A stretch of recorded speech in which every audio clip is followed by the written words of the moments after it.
Ayan, mga auntie, mga uncle, kung nakikita nyo mga koi, ayan, totoo talaga yan, mga koi talaga yan, guys, koi fish.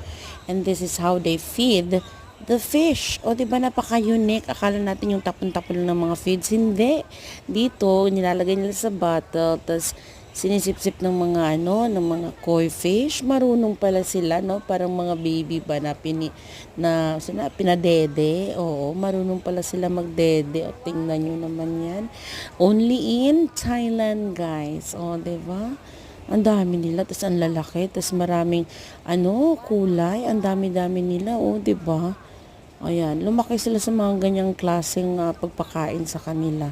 Liquid na feeds. So, paano ba sabihin yon, 'di ba? So, wala lang, ganda lang at nakakamanghalan talaga kasi ang laki ng pool. Hindi ko siya nakuha talaga pero basta ang laki niya. God bless and ingat.